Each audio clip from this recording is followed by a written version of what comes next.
맞은편 여리고에 있는 선지자의 제자들이 그를 보며 말하기를 엘리야의 성령이 하시는 역사가 엘리사 위에 머물렀다 하고 가서 그에게로 나아가 땅에 엎드려 그에게 경배하고 그에게 이르되 당신의 종들에게 용감한 사람 50명이 있으니 청하건대 그들이 가서 당신의 주인을 찾게 하소서. 염려하건대 여호와의 성령이 그를 들고 가다가 어느 산에나 어느 골짜기에 던지셨을까 하나이다 하니라. 엘리사가 이르되 보내지 말라 하나 무리가 그로 부끄러워하도록 강청함에 보내라 한지라. 그들이 50명을 보냈더니 사흘 동안을 찾되 발견하지 못하고 엘리사가 여리고에 머무는 중에 무리가 그에게 돌아오니 엘리사가 그들에게 이르되 내가 가지 말라고 너희에게 이르지 아니하였느냐 하였더라. 그 성읍 사람들이 엘리사에게 말하되 우리 주인께서 보시는 바와 같이 이 성읍의 위치는 좋으나 물이 나쁨으로 토산이 익지 못하고 떨어지나이다.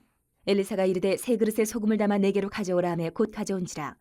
엘리사가 물 근원으로 나가서 소금을 그 가운데에 던지며 이르되 여호와의 말씀이 내가 이 물을 고쳤으니 이로부터 다시는 죽음이나 열매 맺지 못함이 없을지니라 하셨느니라 하니 그 물이 엘리사가 한 말같이 고쳐져서 오늘에 이르렀더라. 엘리사가 거기서 베델로 올라가더니 그가 길에서 올라갈 때에 작은 아이들이 성읍에서 나와 그를 조롱하여 이르되 대머리여 올라가라 대머리여 올라가라 하는지라. 엘리사가 뒤로 돌이켜 그들을 보고 여호와의 이름으로 저주하며 곧 수풀에서 암곰 둘이 나와서 아이들 중에 42명을 찢었더라.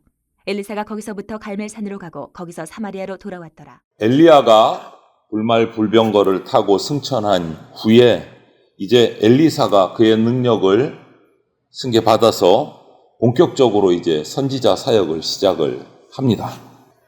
여리고 오늘 베델 이 두 곳에서 나타났던 그 엘리사 선지자의 첫 사역의 모습들을 우리가 살피면서 하나님의 음성을 듣기를 바랍니다. 먼저 엘리사가 이제 요단강을 엘리야의 겉옷을 가지고 쳐서 걸어서 건너서 이제 여리고로 서쪽 여리고로 돌아왔습니다. 그 모습을 보고 있었어요. 다른 선지자의 제자들이. 그래서 엘리사가 온 것을 보고 땅에 엎드려서 절을 하면서 엘리야 선지자의 후임으로 새 지도자로 엘리사를 맞이를 했어요. 여기까지는 괜찮았던 것 같은데 그 다음에 그들이 찾아왔습니다. 50명을 보내서 엘리야 시신을 찾게 해달라. 하늘에 들림을 밟고 갔지만 어딘가 떨어져서 죽을 수 있으니까 우리가 시신을 찾아오게 해달라. 엘리사는 처음에 말렸어요. 그럴 일이 없기 때문에 가지 않아도 된다. 보내지 마라. 그런데 워낙 강청을 하니까 가야 된다. 그럼 한번 가봐라. 엘리사는 사실 지금은 그럴 때가 아니라는 걸 너무나 잘 알고 있는 거예요. 엘리야는 이미 하나님께서 승천을 시키셔서 하늘나라 올라같이 지금 땅에 있을 사람이 아니다는 걸, 인물이 아니라는 걸 알기 때문에, 그럴 일이 없다는 걸 알기 때문에 말렸지만 어쩔 수 없이 보냈습니다. 여러분, 인간적인 정에 연연하지 말고 지금 자신이 선지자로서 사명을 감당해야 된다라는 것을 엘리사는 너무 잘 알고 있었던 거예요. 결국 엘리사의 판단이 맞는 옳은 판단이었어요. 우리도 마찬가지입니다. 성도는 바른 판단력을 가지고 인간적인 정을 뛰어넘어서 사명을 감당을 해야 됩니다. 하나님이 우리에게 올바른 통찰력을 주시도록 기도해야 돼요. 특히 지도자로 세워진 자라면 더더욱이 다른 지체들이 미처 보지 못하는 면을 파악하고 올바른 방향으로 그 공동체를 이끌어갈 수 있도록 노력하고 기도해야 됩니다. 그래서 지도자가 목회자가 됐던 한 부서의 장이 됐던 리더가 됐다면, 지도자가 됐다면 사람의 말에, 지체들의 말에 귀 기울이고 그들에게 사랑을 베풀어야 하지만 인간적인 정 때문에 마음이 흔들려서 진리를 왜곡시켜서는 안 됩니다. 항상 문제는 기준은 진리입니다. 진리가 왜곡되는 일을 해서는 안 된다. 저나 여러분이 지도자의 자리에 있다면 오늘 엘리사가 보여준 것 같이 정확한 판단력, 지체하지 않는 결단력이 필요합니다. 인간적인 정에 얽매여서 과거에 머물러 있거나 사명을 감당하는 일을 지체해서는 안 된다. 오늘 여리고에 도착을 했습니다. 그런 엘리사가 도착을 해서 여리고에 있을 때 여리고 사람들이 엘리사를 찾아 나왔다고 합니다. 여리고성 물이 나빠서 성의 위치는 참 좋은데 여리고성의 물이 나빠서 지금 소출이 나지 않고 있다. 참 힘들다. 하소연을 했어요. 여리고는요, 겉으로는 참 아름다운 곳이지만 왜 물이 나빠졌을까? 이것을 보면 그냥 나빠진 게 아니에요. 이유 없이. 한참 위로, 과거로 올라가면 어떤 성이 여리고성입니까? 이스라엘 백성이 출애굽에서 하나님이 가나안 땅에 넣어주실 때 요단강을 건너서 처음 만나서 정복한 성이 여리고성이에요.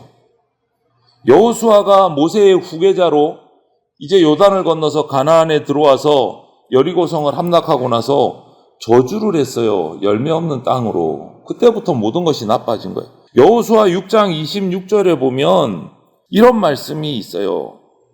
6장 26절에 보면 여호수아에 그 여리고성을 다 함락하고 나서 이제 다시 여리고성을 세우는 자의 아들들이 다 죽고 성벽은 허물어질 것이다. 저주를 했단 말이에요. 그 이후로 여리고는 모든 것이 상태가 안 좋은 거예요. 그 저주가. 그런데 엘리사가 소금을 가지고 그 여리고성의 물의 근원에 소금을 던지고 하나님의 말씀으로 물을 고쳤어요.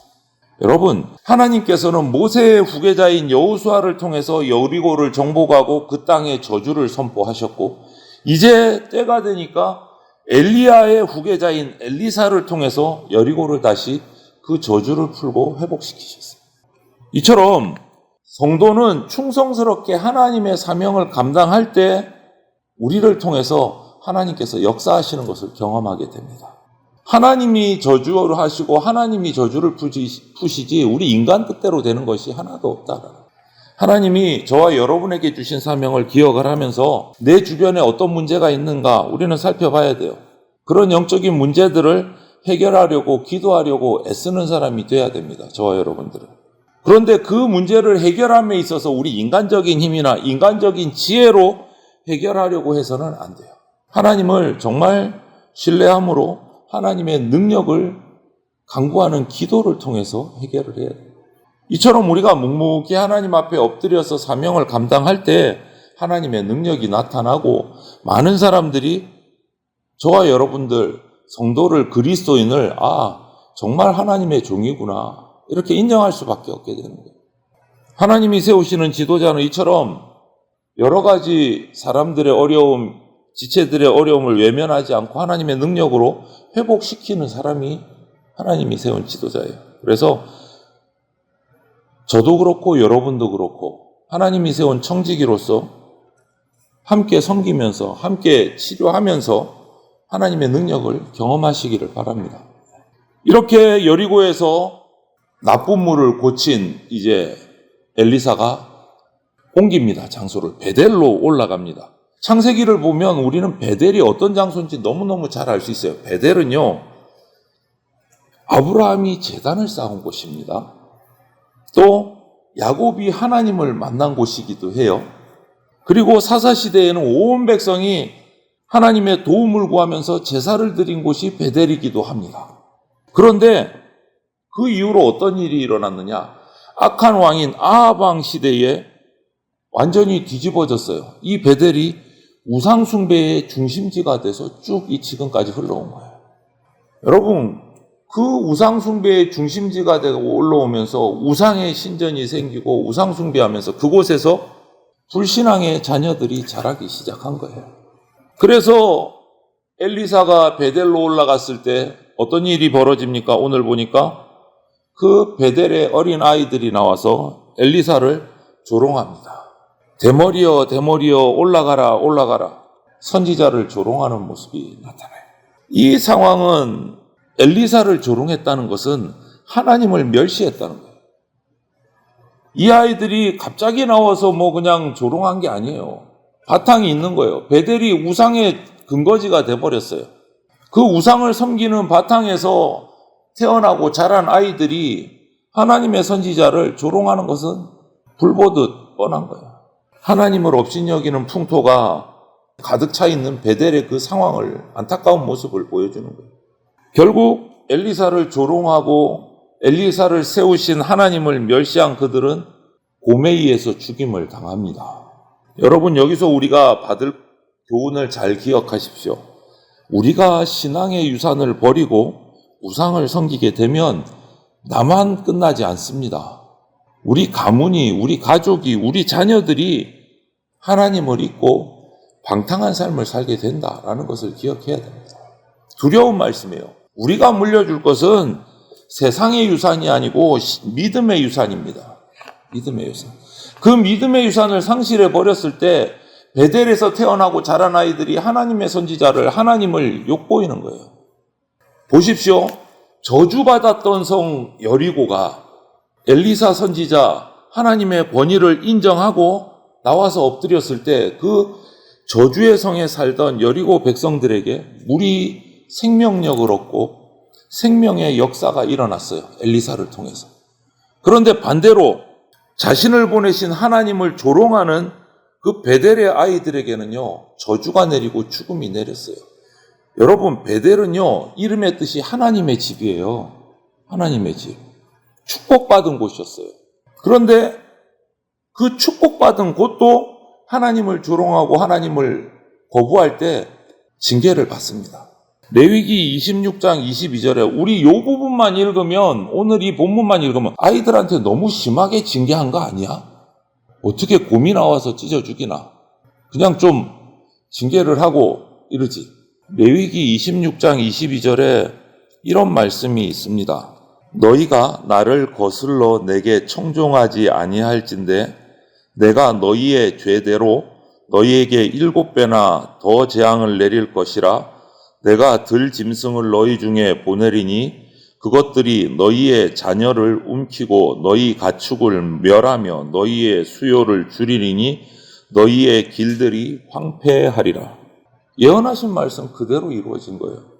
엘리사가 갑자기 분노를 해가지고 너희들 한번 혼나봐 이런 게 아니라는 거예요. 말씀대로 언약에 명시하신 대로 들짐승으로 심판을 하신 거예요. 그들의 자녀를, 하나님을 거부하고 우상을 섬긴 그 사람들의 자녀를 심판하신 거예요. 두려운 말씀이에요. 하나님의 말씀은 단 한 획도 땅에 떨어지지 않습니다. 하나님을 찾으면 저주의 땅 여리고도 생명이 회복되고, 하나님을 외면하면 하나님의 집이라고 불리던 베델도 배교의 중심지로 저주받는 죽음의 장소가 되어버리는 거예요, 여러분. 이 말씀을 오늘 우리가 교훈받기를 바랍니다. 하나님은 자신의 일을 감당할 종을 세우시고 도우시는 분이고 자신을 찾는 자들에게 축복하시는 분입니다. 하나님이 계시기에 지금 우리가 살고 있는 이 시대에도 여리고와 같이 저주받고 죽음의 땅이 우리 성도들을 통해서 회복될 수 있는 겁니다.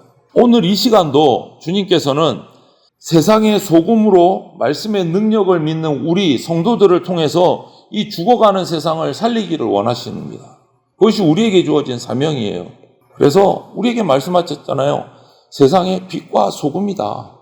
너희가 세상의 빛과 소금이다. 우리에게 이 빛과 소금의 사명을 감당하도록 사명 주신 그 주님의 명령을 우리가 잊지 말고 오늘 하루도 이 어두운 세상에서 빛과 소금의 역할을 충성스럽게 감당해서 저주받은 곳이 생명을 얻는 그런 역사를 우리가 만들어갈 수 있는 주님의 청지기가 다 되시기를 주의 이름으로 축원을 드립니다. 아멘.